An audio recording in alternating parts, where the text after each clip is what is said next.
Morning, one and all. How do? Happy St. David's Day for those of you in Wales. It is St. David's Day, March the 1st, 2024.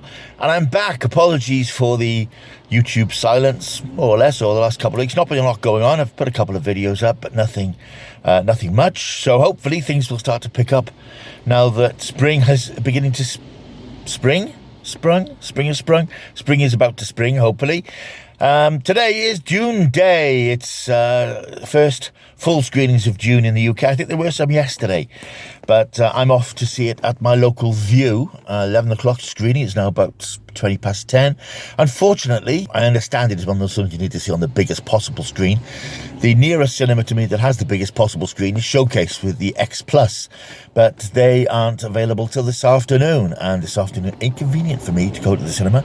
So I'm going to nip down to View, catch it there. And if I'm suitably impressed, I'm sure I will be, I will catch it again next week or the week after in a larger screen, because I do appreciate it's the sort of film you need to see big. Anyway, I'm off to the cinema now. I will report. I will probably do one of those out-of-theatre reactions that you see on the fancy American channels, and then I'll do a more in-depth review this afternoon. So I'll see you soon after I've been doomed.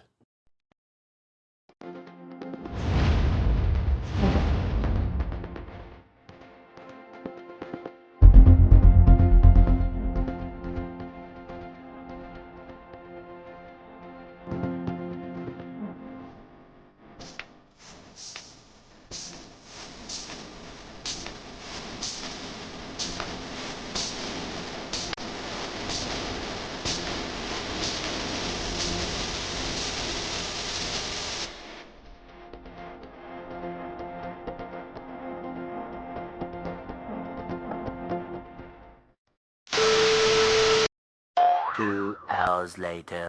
And I'm back in the car. Some 3 hours later, I suppose.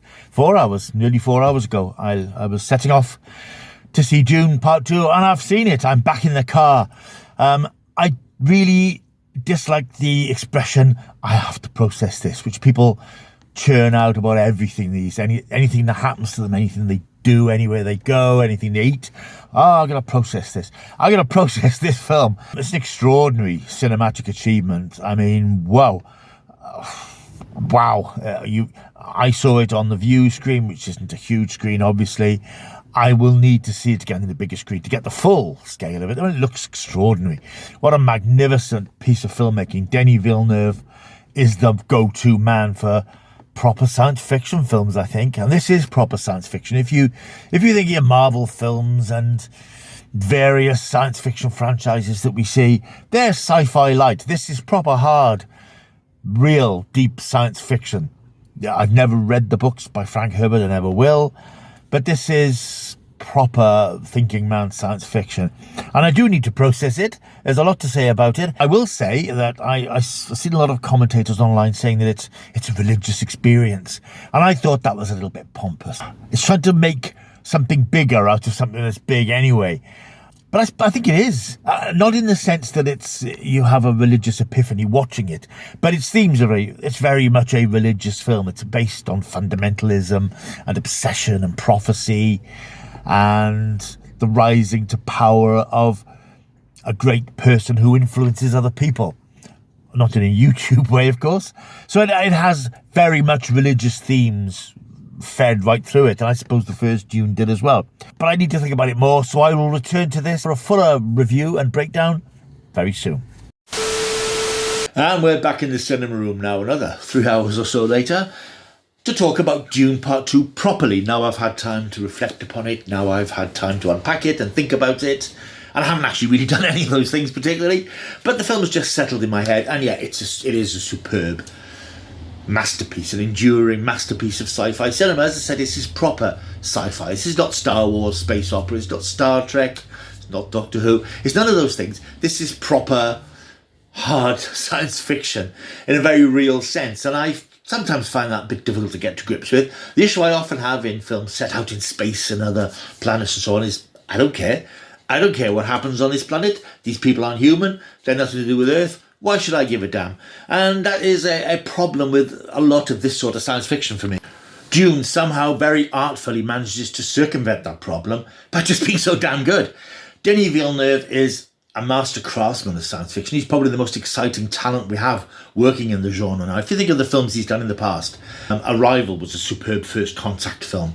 I know people are huge fans of Blade Runner 2045, 2049. I find the whole Blade Runner universe interminably boring. And I have to say that when I saw that film, I just wanted to saw my legs off because it was very dull. Perhaps I should revisit it. Perhaps I'm being a bit unfair, but I'm not a big fan of the original Blade Runner. And of course he did Dune, the first Dune, a couple of years ago. He knows his way around the genre. He knows how to take the genre seriously. The first thing I'd say about this film really is that you've got to see the first one. If you haven't seen the first one, you do need to see it. With the proviso that if you were just told it's a story about a boy and his mother on the run from a savage empire that wants to destroy them and the whole family, and finding his way forward, I think that would be enough to sort of take you through this film. But of course you get a lot more from it, from knowing the background of the Atreides family and the Harkonnens and the battle for the power over spice, this supreme force and energy that can change the universe, if you will. I was going to say if you like them, but I said if you will instead. This carries on where the first film left off. I'm glad I watched the first Dune again early this week because I've only seen it once. Saw it in the cinema, bought the 4K, never rewatched it. So it was really useful for me to rewatch it a couple of nights ago because it reminded me, one, what a good film it is, and two, how it's important to see these films on the biggest possible screen. Now, I saw this on my 65-inch TV screen or whatever it is, I'm not sure. Looked fine, but it did miss that hugeness that you get in a big screen. And as I said, I went to see it today at the View Cinema near Cardiff. Not a huge screen, so I will want to see it again in a bigger screen because I think it'll have even more of an impact on me in a bigger screen. So I think it really helps you enormously if you've seen the first film. And I wouldn't imagine people would want to go and see Dune Part 2 without having seen Dune Part 1. And it does carry on pretty much where the first film left off, with the Lady Jessica, the ever-brilliant Rebecca Ferguson, and her son Paul Atreides, played by Timothée Chalamet, cast adrift with the Fremen or Freemen, who are the sort of sand dwellers who live outside the society of the planet Arrakis, out in the dunes and the sand, fighting a war of attrition against the evil Baron Harkonnen, who wants to take control of the power of the spice. Boiling it down like that, this is very much a fairly routine good guys and bad guys stories. It is in a way Star Wars, but a more elevated and intellectual version of Star Wars, I suppose. It's the story of a young boy, a Luke Skywalker figure, coming to terms with his past and his destiny and what he can do to change the fate of the universe, because spice is that important, and it's an ongoing battle throughout this story. So it is very much goodies versus baddies in a huge cosmic scale, of course. I love the first hour of this. The first hour I thought was really gripping because it's all set out in the desert. It's the story of Paul and his mother who've come to be a part of the Fremen community, apparently fulfilling a prophecy that a woman and her son will come to be the saviours of the Fremen and the saviours of Arrakis. And the first hour is the story of how he sort of wins the Fremen over because they don't believe this prophecy, they don't trust him, they don't trust the mother. But eventually they ingratiate their way and they become accepted by the Fremen community, especially when Rebecca Ferguson herself becomes the Reverend Mother, the great wise woman of the community. And in doing so, she has access to the foreknowledge of all the great wise women of the past, and it also gives her power to communicate with her unborn baby. She is pregnant. She can communicate with the baby. Paul, meanwhile, becomes more and more of a warrior. Remember, at the end of the first film, he hadn't killed anybody until the very last, pretty much the last scene, where he killed one of the champions of the Fremen community. But as the film goes on, and particularly that first hour, he becomes more confident, and you see the character growing and maturing in the most spectacular scene of all, where he does the unthinkable and he rides on the back of one of the planet's giant sandworms, which are used only sparingly in the film, but they're very powerful creatures when we see them. And the most accomplished of the Fremen can ride them. They sort of hitch rides on them with sort of reins, and they gallop through the desert on them. Hugely spectacular. As Paul becomes more of a figurehead, he leads the Fremen into these battles against Harkonnen's forces as they try to resume their mining activities on the planet. And there are these extraordinary sequences with these giant mining machines being attacked by the Fremen, and these great battle sequences with these sort of helicopter type ships, which I really enjoyed seeing in the first film. And it is this battle of attrition which carries on with Paul becoming more and more powerful and pushing further and further back against Harkonnen and becoming more and more irritant, leading eventually to an ultimate face-off when Paul has access to the long-hidden atomic arsenal of the planet, which he threatens to use against the spice fields to destroy them totally. And as the film wears on, he becomes more and more of a messiah. And I think that's the journey that he takes on this film. He becomes this messianic figure who can bring the planet together, but he still has to fight against the forces that are ranged against him. It's an extraordinary visual feast. It's a magnificent film to behold. It's directed beautifully. It's directed as a work of art, really, by Denis Villeneuve. That some of the sequences, the cinematography by Greg Fraser is just absolutely astonishing. I can only imagine how fantastic it's going to look when I get to see it on IMAX or X Plus or something. These huge desert landscapes framed against this alien planets in the sky. And I haven't looked into where this was filmed. I dare say it was filmed in Tunisia and Africa and various places like that. But this honestly looks like an alien planet. Whenever you watch something set on an alien planet without sightseeing it, whether it's Doctor Who in a quarry, or Stargate in a forest in Vancouver, or even in Star Wars with its desert settings, you know it's filmed on Earth. It just looks like it's filmed on location on Earth. This genuinely looks as if it's filmed on an alien planet because they've taken the time to make the place look otherworldly. It really is extraordinary visual stuff. And the spaceships, they're not sort of rocket ships that fly through the air. They're these great blocks of metal that just descend in a stately fashion from the sky and land with these great big hydraulic feet. They're not your typical science fiction rocket ships. They look like machines that have been crafted to move through the air and glide quietly through the air, and they just move like great big machines. They're not like pieces of merchandise, if you like. If you like, they're not just great pieces of hardware. They look like big machines. Visually, it is absolutely astounding. It's absolutely astounding. And I said I enjoyed the first hour of the film, and I did. I was really hugely invested in that, possibly because it's nearly 3 hours long. My attention flagged slightly. It becomes a little bit more as he becomes more of a powerful figure. And that was what I enjoyed watching his journey of maturing and becoming this leader. And then it sags a little bit, and then the last hour again, it really kicks into high gear again. It picks up pace enormously in the really thrilling last 40 minutes or so.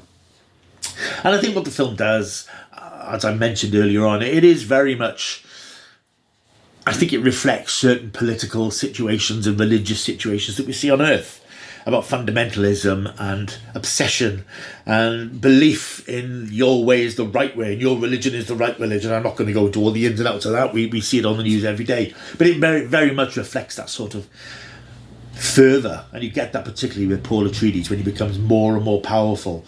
And he starts believing himself as the messianic figure as well. So it's partly the story of him becoming this great leader, but it is in a way a tale of power, absolute power corrupting, because he becomes so powerful. He believes that he's undefeatable, that nobody can challenge him, and he can walk over everybody. And that's where the film sort of takes us as it ends in this. Well, the end itself isn't a big spectacular battle as such. There are battle scenes throughout the film, explosions and all that sort of stuff, but they're in service of the story rather than the story being slaves to the spectacle. The spectacle's there when you want it. There's lots of bang and flash and great special effects, some good action sequences. There's a very good fight sequence at the end with Paul Atreides and Austin Butler's new character, who's the nephew of Baron Harkonnen, who is a really nasty piece of work, shall we say. He ain't Elvis anymore. I can't say a lot more about this film really, other than you need to go and see it. You can watch reviews, you can read reviews, you can look at clips. You need to immerse yourself in this world. And that's what this film is. It is totally immersive. It just pulls you into this. As I say, you think you're on an alien planet. You think you're watching another civilization. That may distance you from it. You might think, well, why do I care about this people? I suppose that's the only slight drawback I have. And I think, well, what are the stakes here in real terms? Because it's a fiction, it's another planet, it's another society, it hasn't got anything to connect it to reality. And I think my preferred science fiction is really sort of the human race under threat, human beings having to do incredible things in extraordinary circumstances. But that's me. You may well not have a problem with that, and I think that's absolutely fine. There's no denying that this is a masterpiece. There's no denying this is going to be in anybody's top 5 films of the year, certainly in mine. Whether it's the top, I don't know. Too early to say. There's a lot more good stuff to come. But I thoroughly enjoyed this film, and I'm really looking forward to seeing it again. I think it is a film that will bear repeat viewing because I think there's so much nuance to it. There's so dense narratively in terms of the characters.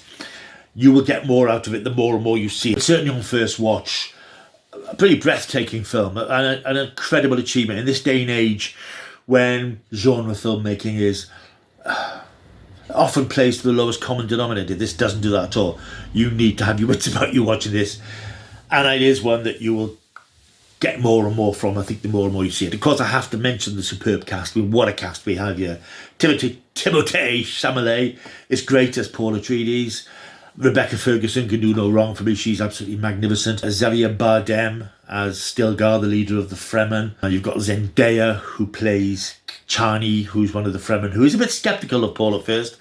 But in the film's nod to cinema conventions, there's a bit of a love story thing going on there. You've got Josh Brolin returning as Gurney Halleck, who is, of course, Paul's mentor for the previous film. And in fact, there's one sequence where he is fighting with Dave Bautista's character, and I briefly flashed through my head, it's Drax and Thanos again from Infinity War. But that passed through my head very quickly.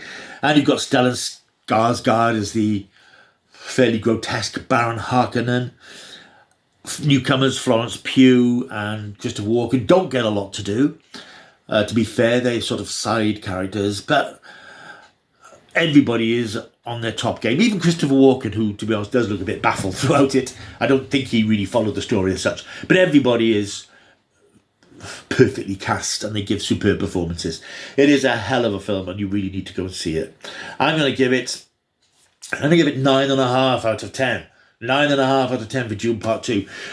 You might go, oh, everybody else is giving it 10 and 10 plus and so on.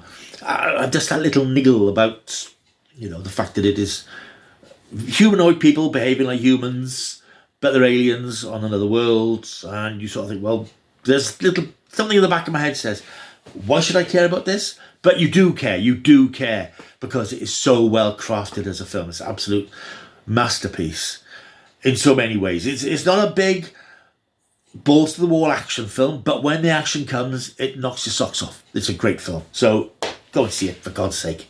Right, that's me on Dune Part 2. I shall be going shortly. Before I do, just wanted to mention a couple of the trailers that were shown before the film today. And obviously, because it's a big science fiction action film, if you like. Sorry, because it's a big science fiction action film. The trailers were of that ilk. And we had the usual trailers that we've had Kingdom of the Planet of the Apes, which I can't wait for. We had the new Fall Guy film, which looks like good fun, with Ryan Gosling and Emily Blunt. That looks like it could be fun. And we had the trailer for the new Ghostbusters, which is out quite soon, Frozen Empire. Not the world's biggest Ghostbusters fan, but that looks like fun. Paul Rudd is always good entertainment. However, the one trailer which I really, really bought into, and it's a film I was aware of, I didn't quite know what it was, called Civil War. It's the new film written and directed by Alex Garland, who of course has done things like 28 Days Later, Annihilation, Ex Machina, and most recently the, shall we say, Divisive Men film, which came out last year, the year before. This is something totally different. This is basically the story of a civil war in America with the people rising up against the state. It looks fantastic. It looks magnificent, really spectacular. Great cast, Nick Offerman, Jesse Plemons. One of my favourite actresses, Rhea Seehorn, so underrated in the Breaking Bad spin-off, Better Call Saul.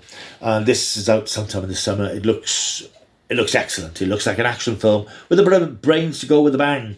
So watch out for that. Right, that's me done on my Dune experience today. go and see it. Just go and see it, for God's sake. You know, it makes sense. Let me know what you thought of it. Leave a comment down below if you're going to see it, if you have seen it, and what you thought of it. I will see you soon. Before I do, of course, like and subscribe. That's a marvellous thing to do. Like and subscribe to this channel. I'll see you soon. Until I do, keep taking the stuff.